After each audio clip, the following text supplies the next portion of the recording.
મોસમનો પહેલો વરસાદ અને માટીની ભેની ભેની સુગંધ અને આકાશમાંથી જણ જણ ઝરમર ઝરમર મેહુલ્યો વરસાદ આ જોઈને બધુંય કે ગોડી તને કોઈ યાદ આવે છે કે નહીં? તો મારી ઓળશી મને કે ભજ્યનું નામ લેતા જ નહીં હો, કોમનો પાર નહીં. હાલ ભજ્ય કઈ બનાવવાનું નહીં. ઓમ કઈનું ભીરી બોલો. આ બાયડીને તો જેટલો પ્રેમ કરે ને એટલી મારી ઓળશી માથે ચડે. હું એ ગોડો કે એવું અભળાય. એક દિવસ ભગવાનના મંદિરમાં ગયો અને દાન પેટીની અંદર 1 રૂપિયાનો સિક્કો નાખી અને ભગવાન જોડે મેં તો માગણી કરી કે પ્રભુ મને સારા સારા મિત્રો આપજી. ઉડું એવા મિત્રો આપ્યા ને એક દિવસ ભગવાનને કીધું કે ભગવાન આવું મને કે 1 રૂપિયામાં આવા જ મળે.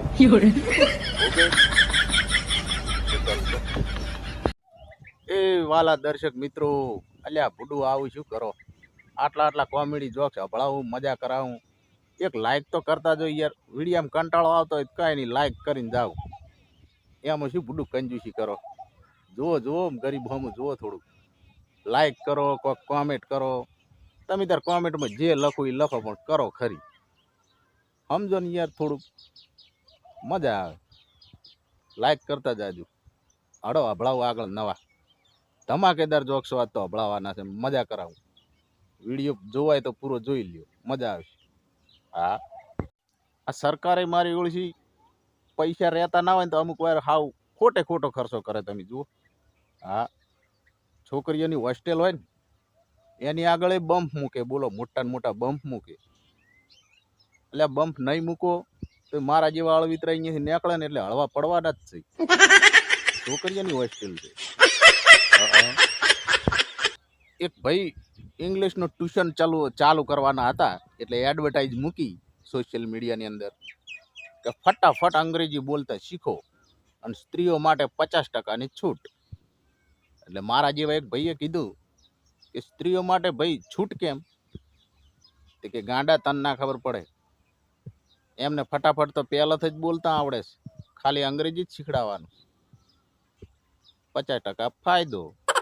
હા, 12મા ધોરણની અંદર ભણતો એક છોકરો મને મળ્યો.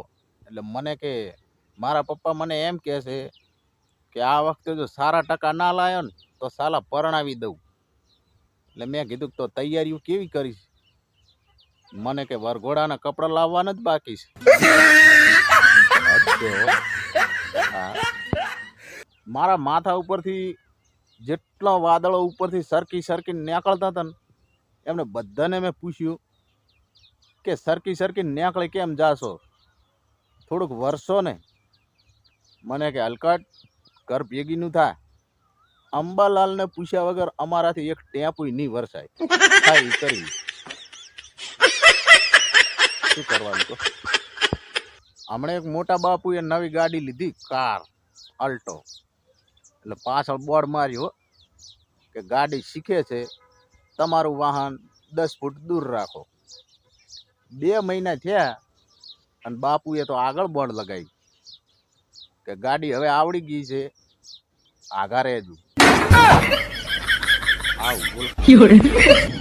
કોઈ પણ સમયે પ્રેમિકાનો ફોન આવતો ને તો બાથરૂમ રોકી અને એની સાથે વાત કરી લેતો, પણ સાલું એની સાથે લગ્ન ના થયા. પથરી થઈ ગઈ પેટમાં. હા, બહુ દુખે હો. હમણાં વળી મને એક ભાઈએ કીધું કે ભાઈ માવઠું એટલે શું? એટલે મેં એને સરસ જવાબ આપ્યો કે જો પરણેલી પ્રેમિકા અચાનક આપણી સામે મળે અને આંખોમાં જે હેતની હેલી ઉભરાય ને એને માવઠું કહેવાય. પણ જો આપણી પાછળ પરણેલી ઊભી હોય ને તો એ માવઠું વાવાઝોડામાં પલટાઈ જાય. હો, ખબર રાખવી. હમણાં મારો મિત્ર એક મને મળ્યો. મેં એને કીધું કે અલ્યા તું આ જીઓમાંથી BSNLમાં જવાની વાત કરતો હતો તો હજુ સુધી કેમ ગયો નથી? મારો ઓળશે મને કે હવે આપણે ઘડીએ છેતરાવું નથી, પહેલાં ચેક કરવું છે કે આ BSNL વાળાને હજુ એક છોકરો કોઈ પરણાવ વગર બાકી તો નથી ને? મારા ઓળશે શું ખબર, લગ્નનો ખર્ચો વળી ઠોકે. ચેક કરવું. અત્યારની આ આધુનિક યુગની અંદર તમે જુઓ, ઘણી બધી મહિલાઓને સવારમાં એક જ પ્રોબ્લેમ થતો હોય કે પહેલાં ચા બનાવું કે વોટ્સઅપ ખોલું. ઘણાને કન્ફ્યુઝન હોય છે. અને હું તો એટલું જ કહું છું કે આ BSNLનું સિમ કાર્ડ ખરીદવાનું મહેનત કરો અત્યારથી, ન કે આવનારા સમયની અંદર આ રાધિકાની હુવાવડનો ખર્ચો આપણે ભોગવવો પડશે હો. જેને હિતમાં જારી હાલથી કહું. તો મિત્રો, વિડીયાની અંદર મજા આવી હોય, જોક્સ તો સારા ગમ્યા હોય, ના ગમ્યા હોય તો લાઈક તો કરતા જ જાજુ, કોમેન્ટ કરતા જાજુ. કારણ કે કાગડા જેવો અવાજ છે એ તો મને ખબર છે, ગમતો તો નહીં હોય, પણ જોક્સ થોડા સારા હોય છે, થોડું સારું રહેશે, મજા આવે છે કોમેડી કરવાની. તો સાથ આપો, સહકાર આપો, સપોર્ટ આપો. ભલે કાગડા જેવો અવાજ તો કાગડા જેવો, કાલ બપોરે કાબીર જેવો થશે. તો સાથ આપો, મજા આવશે. ભાઈને સાથ આપશે તો બહુ મજા આવશે, આગળ વિડીયો પણ ચાલે. તો મળીએ બીજા વિડીયોમાં નવા જોક્સ સાથે, ધમાકેદાર, હસવાની મજા આવશે. તો ત્યાં સુધી રજા આપશો. જય માતાજી.